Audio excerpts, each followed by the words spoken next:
Important milestone for us as we continue advancing towards the January caucuses.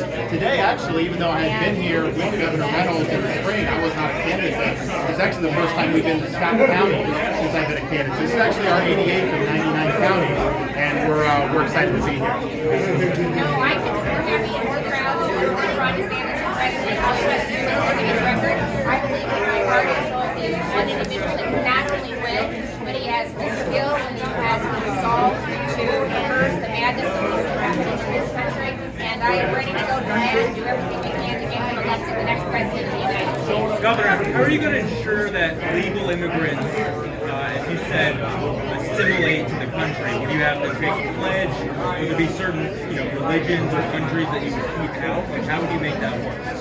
Well, I think it's things that we've always done, but I think one of the things is to do it on an individual basis rather than a mass basis. I think the mass immigration has not worked, certainly in Europe.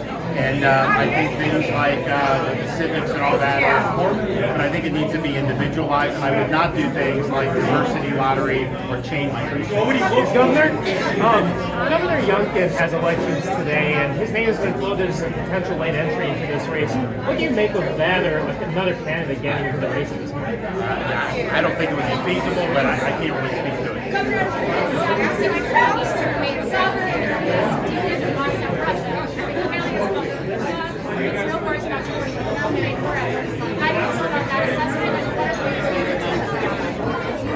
Well, I mean, I think she's basically supported playing chess for Ukraine, which I don't support because they've spent billions and billions of dollars in ways that are unaccounted for.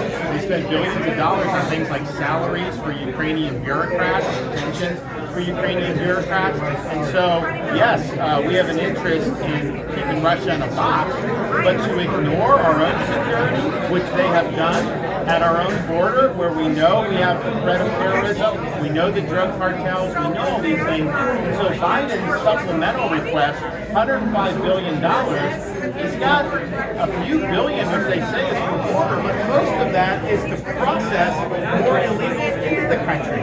That is not getting the job done. And so what he's proposing is not going to make America safer. I think the House did the right thing by focusing on the Israel package, paying for it, but this border needs to be addressed. That is a pressing national security issue.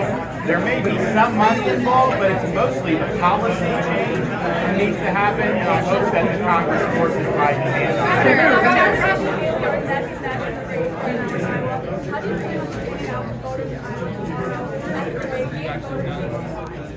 Well, what you do is you make the case, just like we've been doing. I can tell you, if you look at the number of committed caucus cards, I think it's between 25 and 30,000 committed caucus. I don't know if anyone's ever got that many. And the whole time the caucus goes on, we still got 70 days, so we're going to continue to build support in going in. But we feel great about where we are right now. We're in better shape than the previous Iowa caucus winners have been at this point. Clearly, having the governor helping us out is a big boost, and we're just going to continue to ride that all the way to the January caucus. Then do you expect to win Iowa?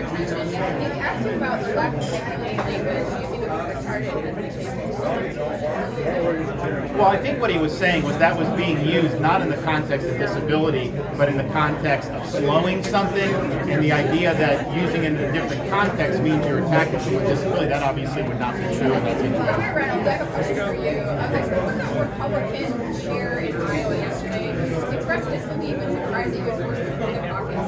What message does your endorsement send to the other candidates in this race who are looking for a fair shake in January? Well, I'm really proud that I did give them a fair shake. As governor, I said I have a responsibility to make sure that all candidates, that we go for all candidates, that they had an opportunity to talk about the message and the vision. And we did that. We did that for 7 months. And they have crisscrossed the stage to see the number of the candidates start to narrow. But I decided as a mom and as a grandmother and as an American, I could not sit on the sidelines any longer. This is unprecedented times. Our country is in trouble. The world is a mess. And I need to get behind a leader that I believe will win. I have so much respect for this guy. He is one of the most relevant candidates that we've had in a long time. He is an effective leader. I believe he is the guy that can get it done, and I believe he can start to make those changes on day one. And so, we're all Republicans. Once we get done with this, whoever the nominee is, we'll get behind behind him. I think it's going to be Ron DeSantis, but I welcome candidates. They've had their chance. They've crisscrossed the state. I don't lean in, and I have to make a decision who I felt was the best candidate, and it's Ron DeSantis. Last question. Governor, do you expect to win the Iowa caucuses with Governor Reynolds? So yeah, absolutely. Governors, what's the right message on abortion? Is this an issue that Democrats have found success in? We're good. Yeah, we'll see you guys tomorrow. Thank you.